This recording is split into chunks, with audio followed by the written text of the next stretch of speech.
Puji nama Tuhan, shalom. Ya ilah, kurang semangat. Shalom. Baik, terima kasih. Saya percaya kita di sini bukannya beberapa orang, tapi ribuan orang ya. Amin. Amin. Baik, yang menjadi tema kita pada hari ini, langsung tutup poin aja. Meraih kemenangan di dalam Tuhan. Meraih kemenangan di dalam Tuhan adalah sesuatu hal yang sangat sulit buat saya. Karena kenapa? Meraih kemenangan itu prosesnya panjang. Jalannya tidak mudah. Banyak yang harus dilewati. Banyak yang harus kita kerjakan. Banyak yang harus kita lakukan untuk menjadi pemenang. Untuk menjadi pemenang itu enggak gampang. Untuk menjadi pemenang itu tidak mudah. Jadi jangan kita berpikir bahwa untuk menjadi orang yang dimenangkan di dalam Tuhan gampang. Udah, pasti dimenangkan. No, meskipun kita percaya, kata firman Tuhan, iman tanpa perbuatan pada kita mati. Sia-sia kita punya iman kalau tidak melakukannya. Itu namanya meraih kemenangan. Tapi orang yang ingin meraih kemenangan, iman disertai dengan perbuatan. Dan tidak mungkin juga berjalan perbuatan kalau tidak ada iman. Sia-sia yang kita kerjakan, sia-sia yang kita lakukan kalau kita tidak memiliki iman. Jadi yang dua-duanya adalah satu paket, gak boleh dipisahkan. Suami istri, apa yang disatukan oleh Tuhan gak boleh diceraikan oleh manusia. Amin. Haleluya. Jadi untuk meraih kemenangan itu banyak sekali yang harus kita kerjakan. Untuk menjadi sukses, baik di dalam studi, di dalam usaha, gak langsung meledak. Kayak bakar apa namanya itu mercun ya, kalau di bahasa kampung bercun, dibakar langsung pom. Enggak. Ada tahap demi tahap, ibarat naik tangga satu demi satu. Maka kita bisa mencapai garis finish terakhir. Kalau kita sudah dari awal sudah melangkah terus tidak mampu, bagaimana bisa meraih kemenangan itu? Bagaimana bisa kita mencapai garis finish itu? Garis akhir.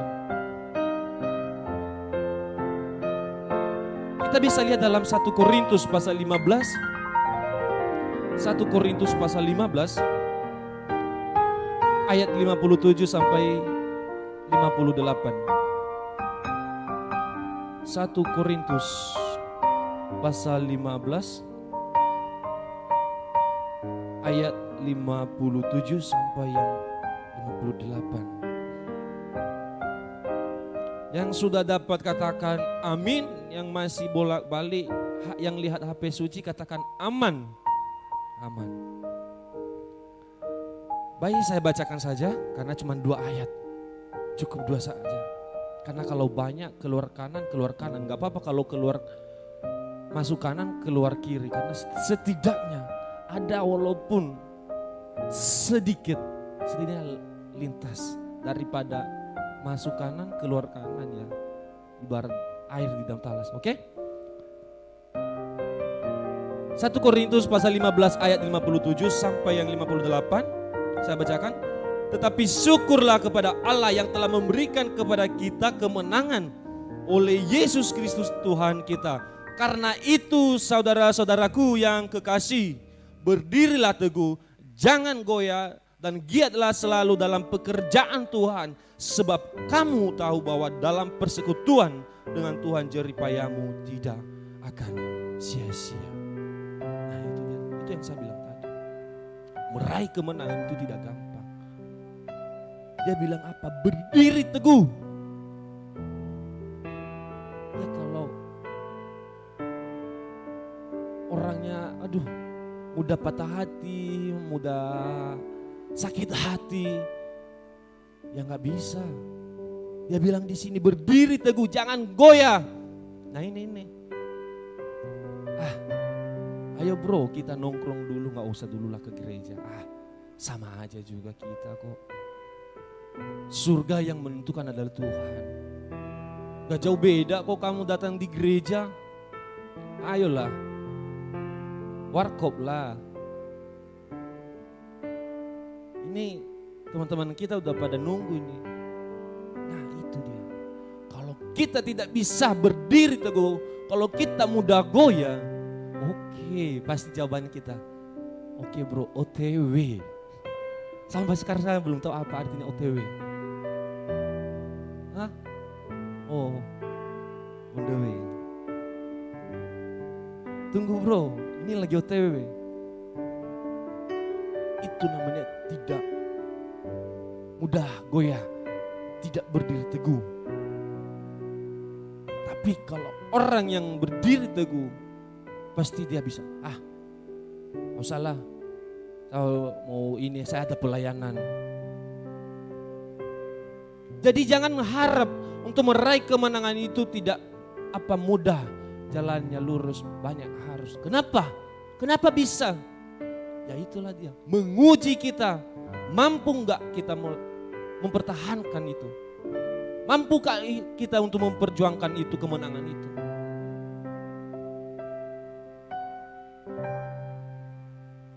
Jadi jangan berpikir nanti lurus aja, enak-enak aja.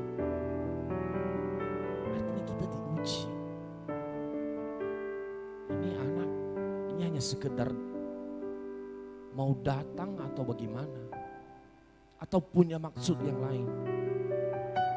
Kita diuji dari berbagai proses. Kita harus bersyukur karena Tuhan sudah memberikan kita kemenangan. Perjuangan Tuhan Yesus kepada kita sangat luar biasa. Gak ada satu orang pun yang bisa melakukan seperti itu. Dia rela korbankan nyawanya. Dimana sebentar lagi kita akan memperingati hari Natal. Hari kelahiran Juru Selamat. Dia rela mempertaruhkan nyawanya. Hanya untuk kita. Supaya kita bebas. Dimenangkan. Dimenangkan dalam arti apa? Kita bebas dari dosa. Jadi kita harus bersyukur. Di dalam ayat 57. Tetapi bersyukurlah kepada Allah yang telah memberikan kepada kita kemenangan oleh Yesus Kristus. Bukti kemenangan kita adalah kematiannya di atas kayu salib. Yang kita sebelumnya menjadi hamba maut, hamba dosa, oleh kedatangan Yesus Kristus, kita sudah dimenangkan. Kita sudah dibebaskan dari dosa itu. Sebelum kedatangan Tuhan Yesus, kita dibutakan dengan dosa. Jadi Tuhan tidak rela kita menjadi hamba dosa. Tetapi oleh kasih karunia Tuhan, dia rela memberikan hidupnya. Ada enggak yang seperti yang dibilang Bapak Gembala tadi? Ada yang memberikan hidupnya demi orang lain? Mesti mikir. Kalau udah masuk di titik yang sangat sulit, udahlah, itu aja dia. Gue belum siap. Seperti yang dibilang tadi, ditanya sama si Luka, menurut lo kalau ini si kata rela nggak mati demi namanya juga manusia, pasti dia berpikir kurang percaya. Walaupun kita punya iman, tapi namanya juga manusia. Dia juga memikirkan keselamatannya dirinya sendiri. Itu yang sering terjadi. Tapi Tuhan dengan ketidakegoisannya demi menolong kita, menolong Agung Hagai, saya, si Aaron, supaya Aaron dan saya, Agung Hagai, tidak berteman lagi sama Tante Lucifer. Supaya tidak kita menjadi kawanan Lucifer. Tuhan membatasi kita. Itu adalah jalan yang salah. Itu yang harus kita bersyukur. Yang dimana tanggal 25 adalah hari kebangkitan, kelahiran Juru Selamat. Bukan kebangkitan, kebangkitannya tahun bulan 5 ya, kalau nggak salah ya.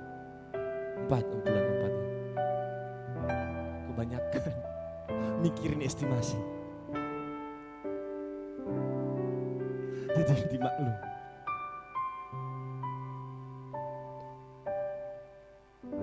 Jadi kita harus bersyukur atas kemenangan itu. Artinya ya jangan berpikir bahwa aduh capek. Ya kalau nggak capek nggak bakalan tahu hasilnya. Kalau nggak ada perjuangan kita nggak bakalan bisa kita nikmati. Seperti yang dibilang di ayat terakhir tadi. Bahwa dalam persekutuan dengan Tuhan jeripayamu tidak akan sia-sia. Jeripaya kita tidak akan sia-sia ketika kita melakukan persekutuan dengan Tuhan. Tapi kalau kita melakukan persekutuan dengan judul bahkan sia-sia.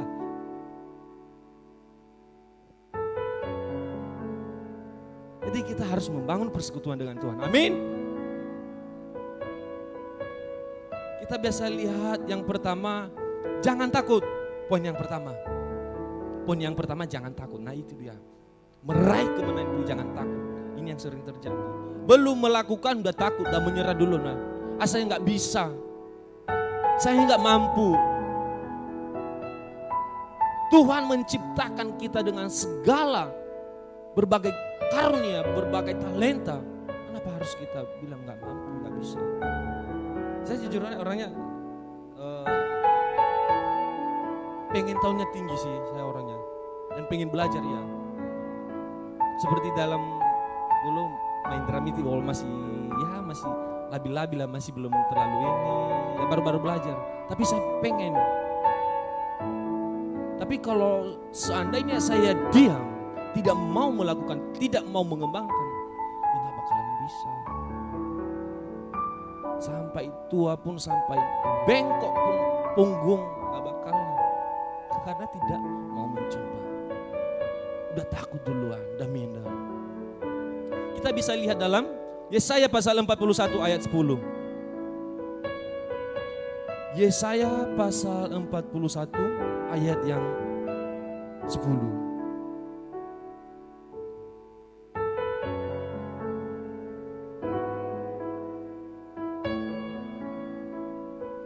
Yesaya pasal 41 ayat 10. Biar saya bacakan. Jangan takut sebab aku menyertai engkau. Jangan bimbang sebab aku ini Allahmu. Aku akan meneguhkan, bahkan menolong engkau. Aku akan memegang engkau dengan tangan kananku yang membawa kemenangan. Aku akan meneguhkan, akan menolong. Jadi ngapain kita harus takut? Ngapain kita harus susah untuk mencoba? Ngapain kita harus susah untuk melakukan? Aku akan memegang engkau dengan tangan kananku. Ya itu kalau Tuhan memegang tangan kanannya kalau orang yang datang kepada dia. Ya kalau kerja kita mabuk, yang mana mau Tuhan? Jangankan Tuhan, manusia aja gak mau. Apalagi Tuhan. Amin. Amin. Amin. Poin yang kedua adalah penuh dengan perjuangan. Penuh dengan perjuangan. Untuk mencapai kesuksesan itu adalah butuh perjuangan. Untuk menyampaikan cinta kita kepada seorang itu butuh perjuangan. Yang pertama, berkaca. berduit. Berkaca berduit. Harus. Karena zaman sekarang mah, walaupun gigi sebelah hilang, intinya berduit gampang itu nanti, bisa nanti dieksekusi. Tapi buat apapun ya, ganteng tapi isi dompet. Cuman yang goceng-goceng doa, aduh, ya elah. Gimana bisa mikirin hidup orang lain, mikirin hidup kita aja susah. Jadi harus butuh perjuangan.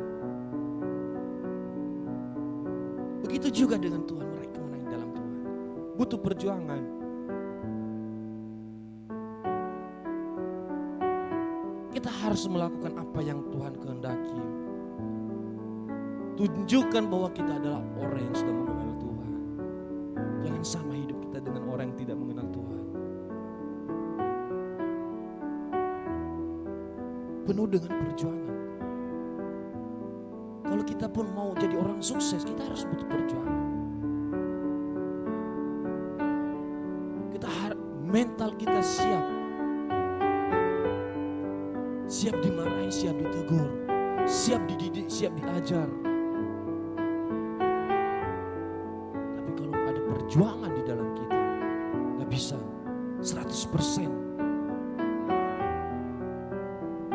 Kita bisa lihat dalam Efesus pasal 6 ayat 12. Efesus pasal 6 ayat 12. Biasa bacakan aja.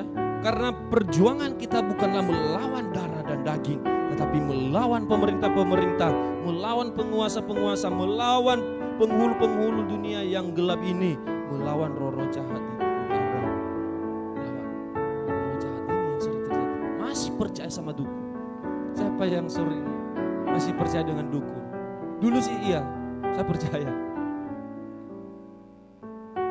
Sekarang kalau dibilang ini bisa sembuh, ada biasa aja. Takut sama setan. Ya elah, setan udah gak punya hidup, gak punya daging, gak punya fisik, masih takut.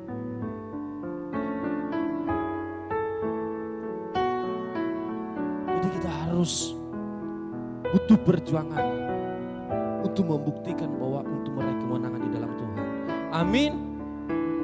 Karena udah jam-jam rawan. Hati-hati rawan kecelakaan. Di mana? Di kasur. Tidur. Hati-hati rawan kecelakaan.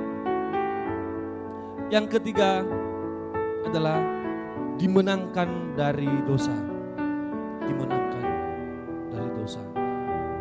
Karena begitu besar kasih Allah akan dunia ini, sehingga ia mengaruniakan anaknya yang tunggal, supaya setiap orang yang percaya kepadanya tidak binasa melainkan beroleh hidup yang kekal.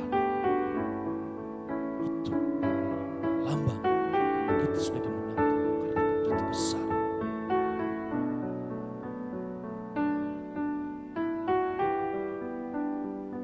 Kita sudah dibebaskan dari hidup yang kita jalani selama ini yang tidak benar. Dimana sebentar lagi tanggal 25, artinya kita mengingat. Itu adalah tanda kelahiran Juru Selamat. Yang membebaskan kita dari maut, yang membebaskan kita dari dosa. Mengampuni kita. Kalau Tuhan bisa mengampuni kita, kenapa kita gak bisa mengampuni sesama kita? Kalau Tuhan bisa mengasihi kita, kenapa kita gak bisa mengasihi?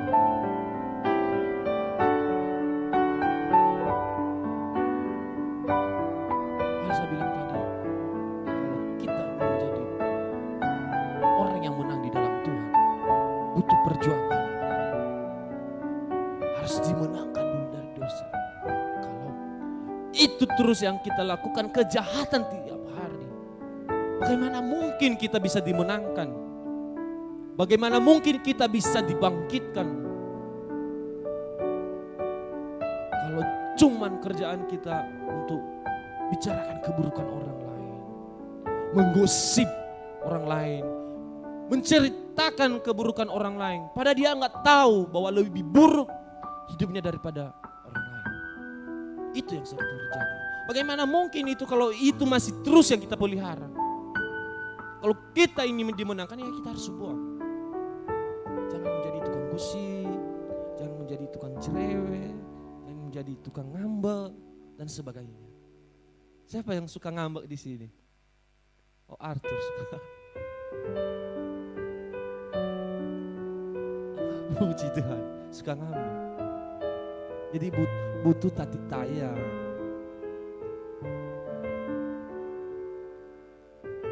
Jadi kalau ini si Arthur ini butuh tati tayang. Dia nggak boleh di ini.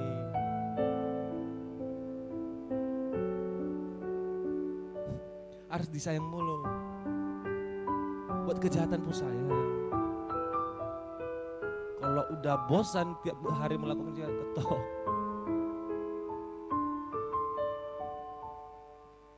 Jadi saya percaya kita di sini kalau kita mau dimenangkan dari dosa, kita harus tinggalkan kehidupan yang memang tidak semuanya, tidak sekaligus ya, satu demi satu ya, hilangkan. Kapan lagi kalau bukan dari sekarang?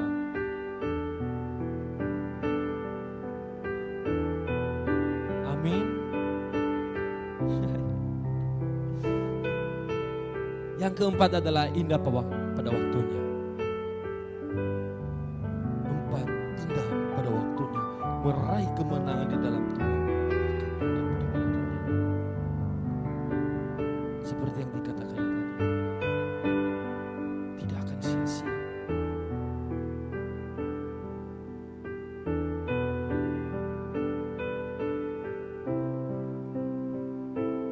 Kita harus jangan takut.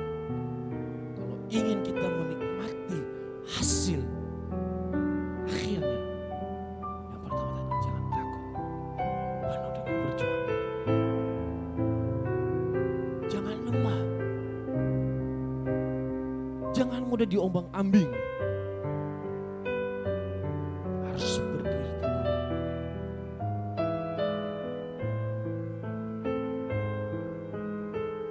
Fokuskan pada satu tujuan, jangan bercabang-cabang pikiran.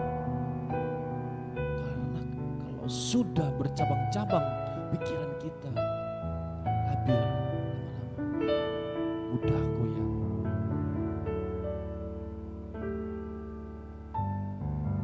Tapi coba fokuskan tujuan, fokuskan pikiran. Pasti dalam keempat tadi bisa.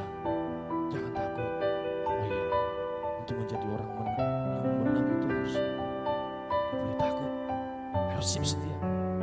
Dibilang perang. Untuk menjadi ranking aja di kelas harus banyak belajar. Kita belajar selama beberapa bulan baru kita bisa menikmati hasil. Oh, ini hasil dari perjuangan saya. Ini hasil daripada hasil kerja keras saya kemarin. Tiap malam belajar. Indah pada waktunya. Dengan mendapatkan ranking 15. Indah pada waktunya.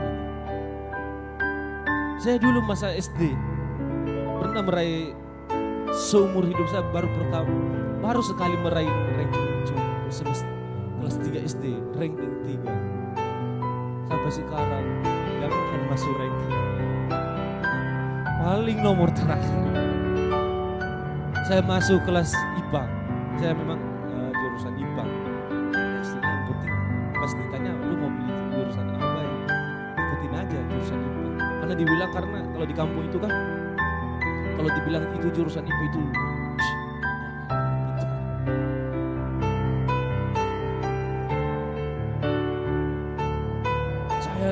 kami ada 15. Pas saya pembagian nilainya,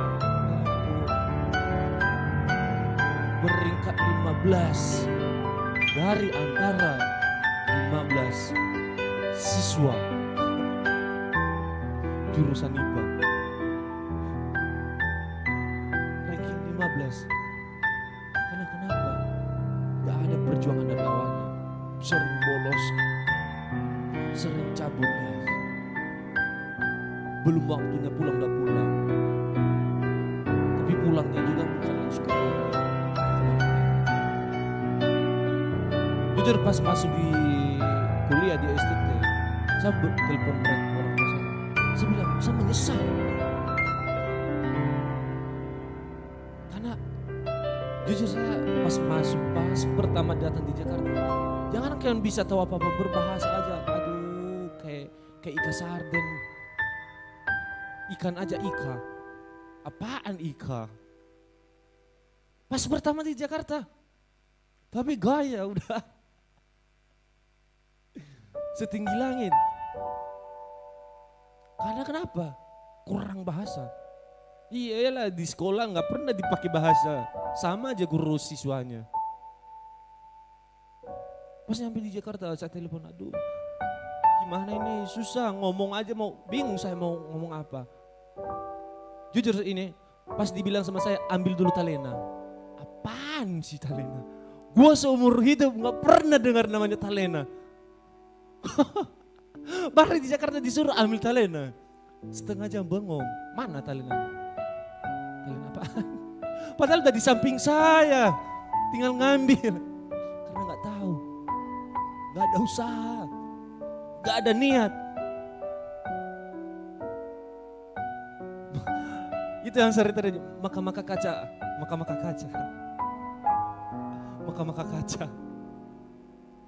Kalau saya dengar itu sama Kara, aduh, ketawa. Apa maka kaca?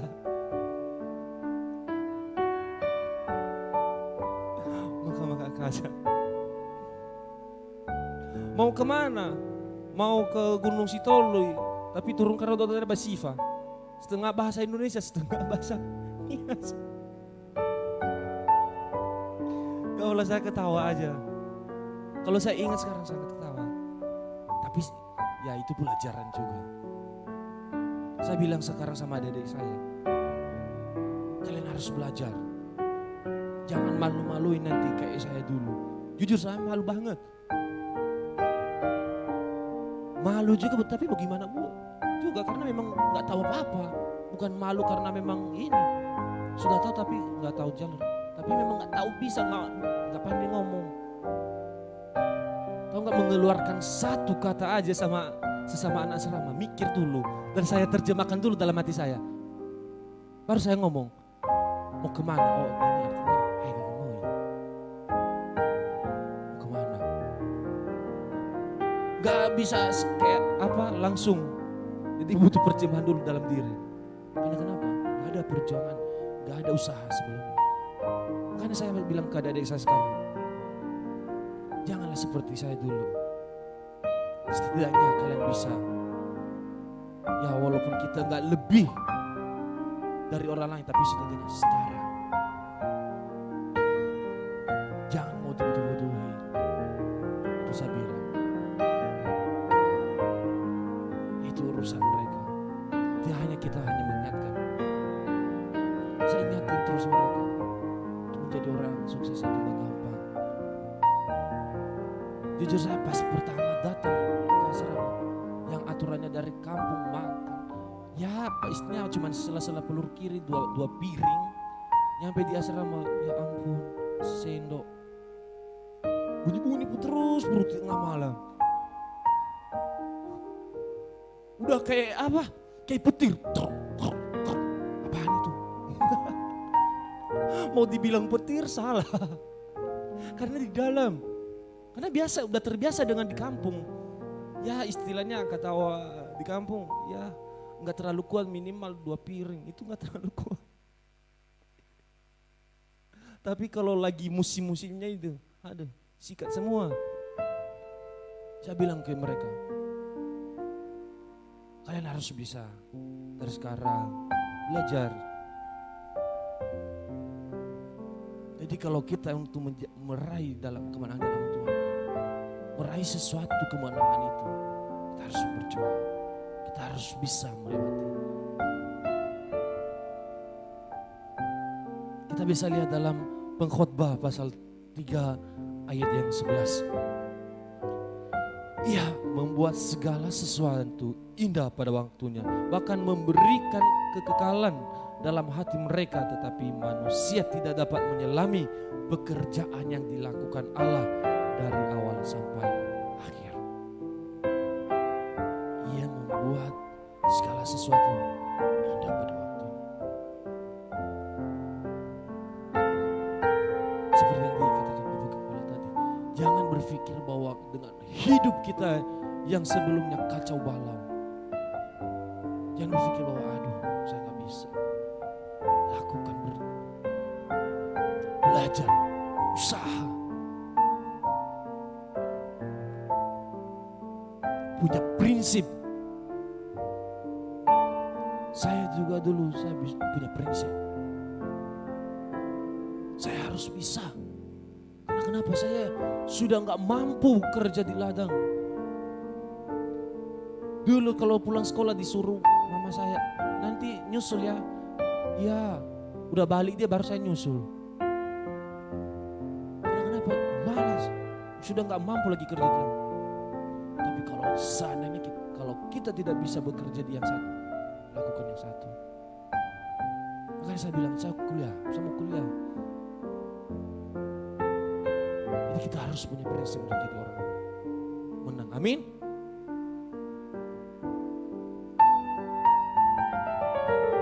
Ia memberikan kekekalan dalam hati mereka, tetapi manusia tidak dapat menyelami pekerjaan Allah. Kadang pencobaan yang kita alami, yang kita hadapi saat ini, itu kadang yang terjadi dalam pikiran kita itu kejam banget sih Tuhan ini.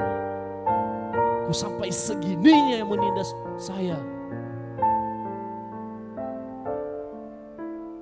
Lihat si Ayub, semuanya hilang. Kekayaan harta, anaknya, istrinya meninggalkan dia. Semuanya hilang. Tapi karena dia tidak mendakui, karena dia punya prinsip di dalam Tuhan. Apapun yang terjadi, saya percaya indah pada waktunya. Saya percaya hidup saya Tuhan yang memegang kendali.